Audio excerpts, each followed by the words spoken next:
প্রিয় শ্রোতা বন্ধুরা, শুরু করছি আজকের গল্প। গল্পকার সঞ্জীব চট্টোপাধ্যায়ের রাত 12টা। রাত 12টা, ঝনঝন করে টেলিফোন বাজল। টেলিফোন আছে আমার শোয়ার ঘরে। পাশের ঘরে আমার মা। বাড়িতে আর তৃতীয় কোনো প্রাণী নেই। কেন নেই সে অনেক কথা, ওসব শুনে কাজ নেই। ফোনটা ছন্দে ছন্দে বাজছে। পেঁচানো সিঁড়ি নিচে নেমে গেছে। অন্ধকার চোরের মতো খাপটি মেরে বসেছিল। আলো জ্বালতেই ছিটকে পালালো। দোতলা থেকে একতলায় নামতে বেশ ভয় করছিল। আমি তখন সাহসী নই। রাত 11টা পর্যন্ত আমার ভয় করে না, তারপরেই গা ছমছম। হঠাৎ কোনো দিকে তাকালেই মনে হয় কেউ ছিল, সরে গেল। যত রাত বাড়ে তত ভয় বাড়ে। একদিন শুতে যাওয়ার আগে দাড়ি কামাবার জন্যে আয়নায় দাঁড়িয়েছিলাম। পরের দিন খুব ভোরে বেরোতে হবে, তাই কাজটা এগিয়ে রাখতে চেয়েছিলাম। আয়নায় সাবানের ফেনা মাখা আমার মুখ, আর দেখি কি আমার কাঁধের পাশ দিয়ে উঁকি মারছে আর একটা মুখ। ঝাপসা থেকে স্পষ্ট হচ্ছে, স্পষ্ট থেকে ঝাপসা, এইরকম হতেই লাগলো। শুধু একটা মুখ। আমি ভয়ে কাঠ হয়ে গেলুম। চিৎকার করে মাকে ডাকতে চাই, গলা দিয়ে কোনো স্বর বেরোল না। সেদিন আমি মরেই যেতুম যদি না মা আমার নিজের থেকে আসতেন। সঙ্গে সঙ্গে মুখটা অদৃশ্য হয়ে গেল। আমি তখন কুলকুল করে ঘামছি। ভয়ে মুখটা সাদা। সাবান মেখে আছি বলে বোঝা গেল না। টিকটিকির মতো ঠ্যাস করে মাটিতে পড়ে অজ্ঞান। চোখ মেলে তখন তাকালুম, দেখি কি ডক্টর বসাক আমার ইসিজি করছেন। রাত্রির বেলা। সেই থেকে আমি আয়নার সামনে দাঁড়াই না। কি দরকার বাবা ঝামেলা করে। মাকে যখন বললুম ব্যাপারটা কি হয়েছিল, হার্টে কিছু হয়নি।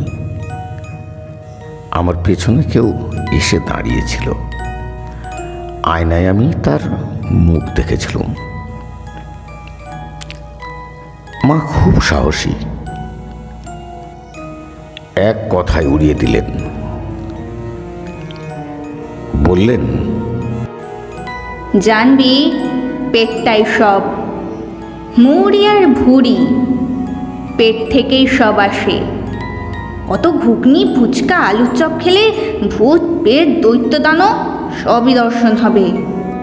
দিন কত শুধু লাউ খাওয়াবো, কাঁচা দুধ দিয়ে শুক্তো। আলো আঁধারি সিঁড়ি দিয়ে নামছি নিচে।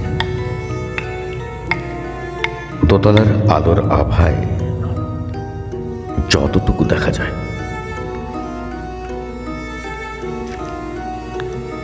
আগে নিচে একটা 15 পাওয়ারের আলো সারা রাত চলত। পরপর 2 মাস 1000 টাকা বিল আসায় আলো এখন অন্ধকার।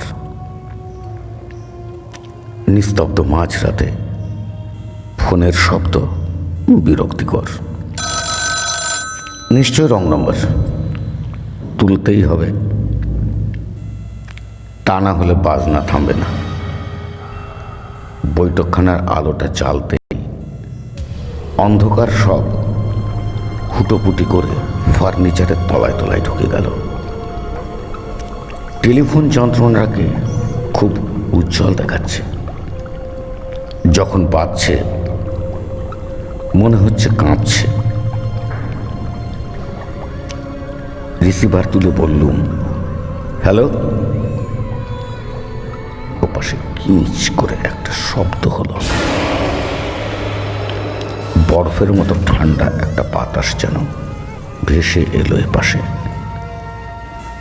এমন অবৈজ্ঞানিক ব্যাপার কেন ঘটবে বুঝতে পারছি না। টেলিফোন শব্দ তরঙ্গ আসবে, বাতাস কেন আসবে? টেলিফোন কি ব্লোয়ার? যাই হোক, এবার বেশ বিরক্তির গলায় বললুম, হ্যালো। ওপাশে কাঠের চোয়াল নাড়ার মতো একটা শব্দ হলো। আবার বললুম, হ্যালো। ভেসে এলো অস্বাভাবিক একটা গলা। উচ্চারণ পরিষ্কার, কিন্তু শব্দটা অস্বাভাবিক। অমল।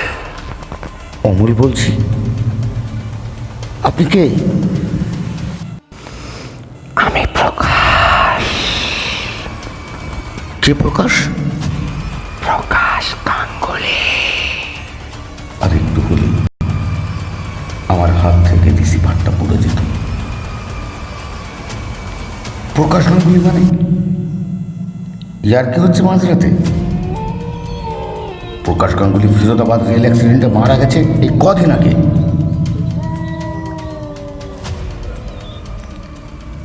ধীর শান্ত উত্তর, জানি, সবই জানি।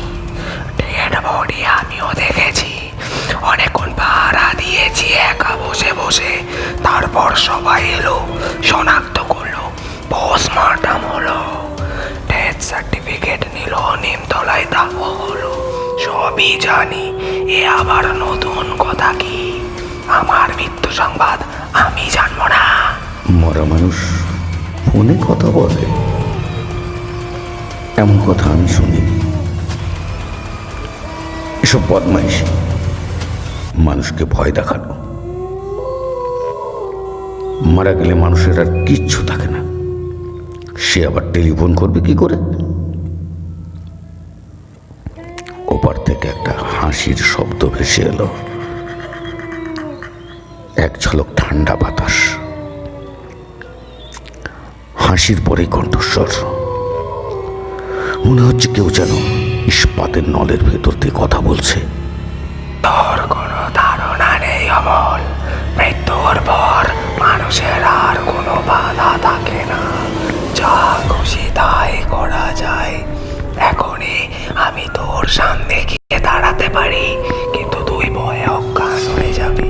প্রাণের বন্ধু ছিল, তবুও তুই ভয় পাবি। আমার নাম শুনেই তুই কাঁপছিস।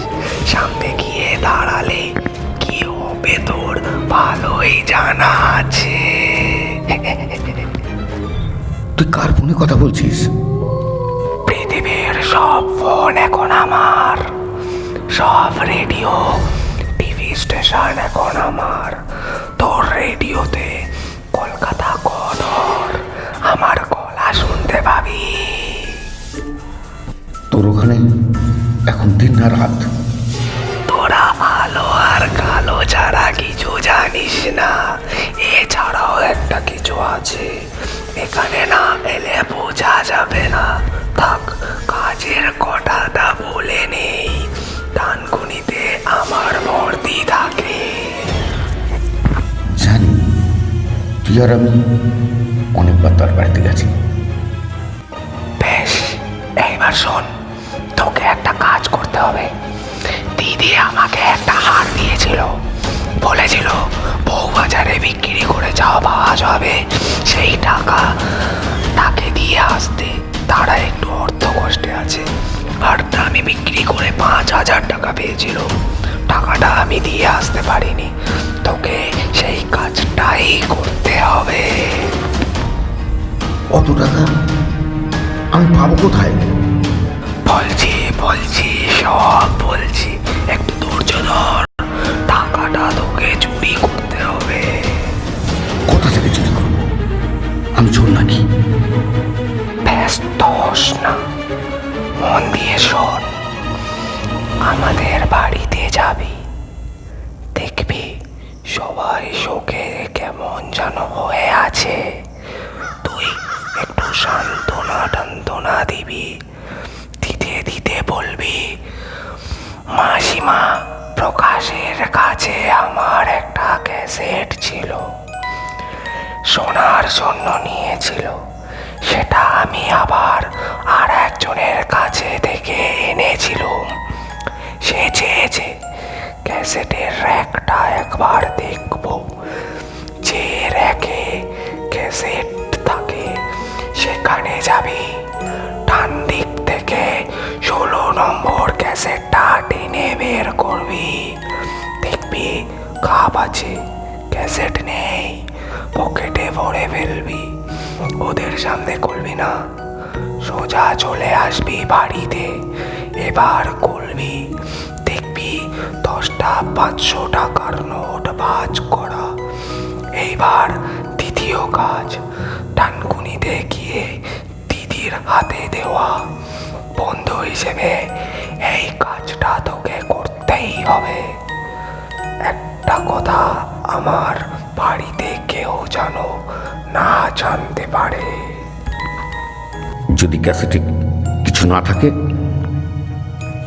থাকবেই, কেবল শুনতে ভুল করিস না। ডান দিক থেকে 16 নম্বর ক্যাসেটের ইনলে কার্ডটা আছে, মেহেদি হাসান। চট করে একবার দেখে নিয়ে পকেটে ভরবি। তোকে জানাবো কি করে? আমি জানতে পারবো, তবে 2 দিন মাত্র সময়। কারণ আমি ক্রমশই পৃথিবী থেকে দূরে সরে যাচ্ছি। এখন আমি যে বৃত্তে আছি সেখানে তোদের হাবল টেলিস্কোপটা ঘুরছে। কট করে একটা শব্দ হলো, টেলিফোন নীরব। আমার মাথা ঘুরছে, মুখে কোনো সাড়া নেই, এত ঠান্ডা। ক্রিয়ার সার্জারির টেম্পারেচার। এক কাপ চা, এক কাপ গরম দুধ, যা হয় একটা কিছু পেলে বেশ হতো। প্রকাশের কথা ভেবে চোখে জল আসছে, কিন্তু ঝরছে না। কারণ আমার চোখ মুখ -700 ডিগ্রি সেন্টিগ্রেডে নেমে গেছে। কোনো রকমের টলতে টলতে নিচের ঘরে ফিরে এলুম। শরীর কাঁপছে, শীতে না ভয়ে বুঝতে পারছি না। টেবিল ল্যাম্পটা জেলে বাল্বটা মুখের কাছে ধরে রইলুম বেশ কিছুক্ষণ। অদ্ভুত একটা কাণ্ড হলো। হঠাৎ 2 ঝলক জল বেরিয়ে এলো দুটো চোখ থেকে। বাল্বটা চিক করে ফেটে গেল।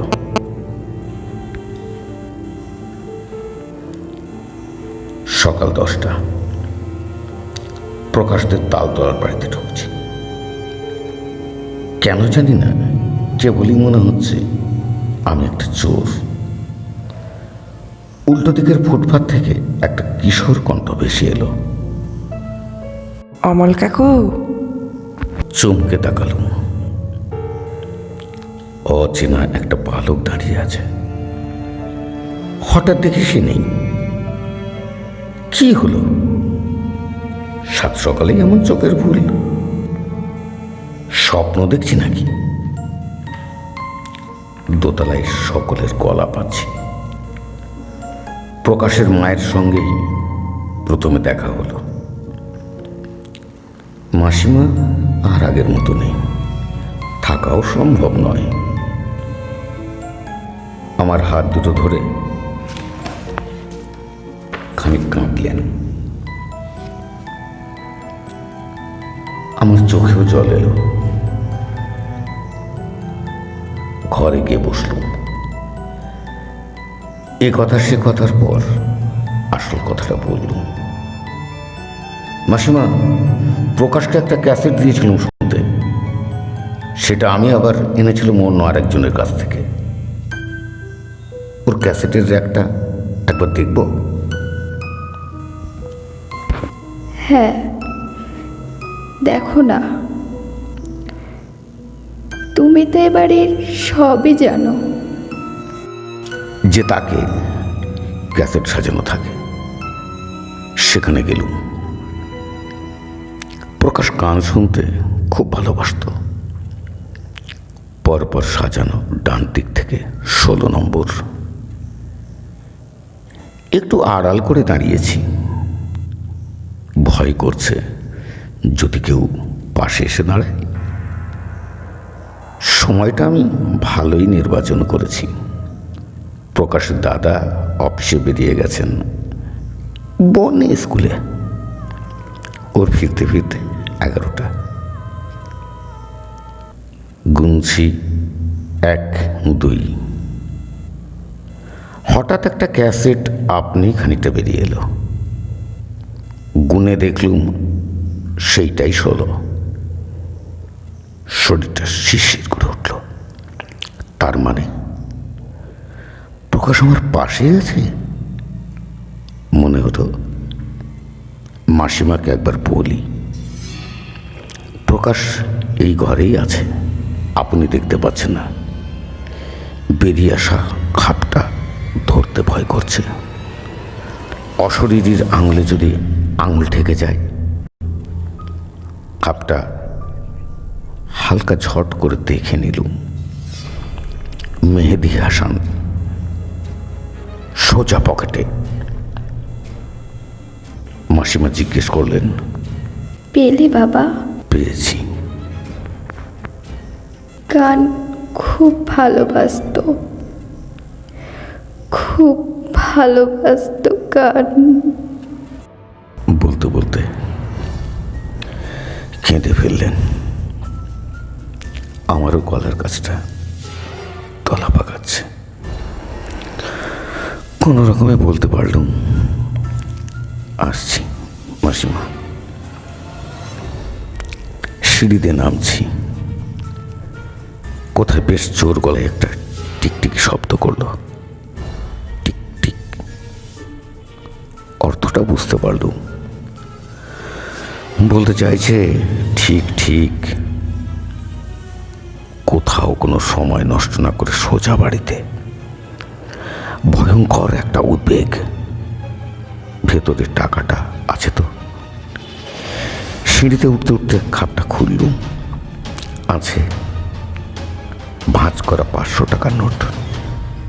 10টাই আছে। দম বন্ধ করেছিলুম। শ্বাস নিতে পারলুম। এবার দ্বিতীয় নির্দেশ, ডান কোণে যেতে হবে। আমার খাটের ওপর আজকের কাগজটা পড়ে আছে। এখানে তো থাকার কথা নয়। কাগজটা সকালে পড়ে নিচের ঘরেই রেখেছিলুম, স্পষ্ট মনে আছে। পড়ার পর কাগজ আমি এলোমেলো করে রাখি না। দেখছি 5-এর পাতাটা ঘুরিয়ে ওপর দিকে এনে ভাঁজ করা। আর যে সংবাদ সবার আগে চোখে পড়ছে সেটা হলো গণধোলায় পকেট মারের মৃত্যু। বুঝে গেলুম এর পেছনে প্রকাশের হাত। পকেটমার সম্পর্কে সচেতন করতে চাইছে। আমি একটু অন্যমনস্ক ধরনের ছেলে। গাছপাতা, পাখি, হাট বাজার, মেলা দেখে বিভোর হয়ে যাই। তাই ডান কোণে যাওয়ার আগে সাবধান করে দিল। বড়দির বাড়িতে যখন পৌঁছালাম বেলা 3টে। আমাকে দেখে ভূত দেখার মতো অবাক। তুই হঠাৎ? এই টাকাটা প্রকাশ আমার কাছে রেখেছিল আপনাকে দেওয়ার জন্যে। প্রকাশ তোর কাছে? এর বেশি আর কিছু বলতে পারলেন না। টাকাটা আজই আমার খুব দরকার। তোর দাদা হাসপাতালে, কাল অপারেশন। গয়নাটা কবে দিয়েছিলেন, টাকাটা কবে পেলেন, আমার কাছে কদিন ছিল, এসব প্রশ্ন হলে খুব বিপদ হতো। কোনো উত্তর আমার জানা ছিল না। দিদি, আমার খুব কাজ আছে, আবার আসবো। আমি প্রায় পালিয়ে এলুম। ট্রেনে উঠছি, অচেনা এক ভদ্রলোক পেছন থেকে আমার পিঠে হাত রেখে বললেন, ধন্যবাদ। চমকে ফিরে তাকালুম, কেউ নেই। আজ ঠিক রাত 12টা, জেগে বসে আছি। টেলিফোন বাজবে কি? প্রিয় শ্রোতা বন্ধুরা, এতক্ষণ আপনারা যে গল্প শুনলেন তার সম্পাদনায় আমি ব্যোমকেশ মিত্র, তৎসহ সহযোগিতায় হর্ষিবা মিত্র, নন্দিতা বিশ্বাস, অনিল সরকার। আমাদের গল্প যদি আপনাদের ভালো লেগে থাকে তাহলে অবশ্যই জানাতে ভুলবেন না। লাইক করবেন, কমেন্ট করবেন, শেয়ার করবেন, সাবস্ক্রাইব করবেন, পাশে থাকা ঘন্টা চিহ্ন প্রেস করবেন। ধন্যবাদ। শুভরাত্রি।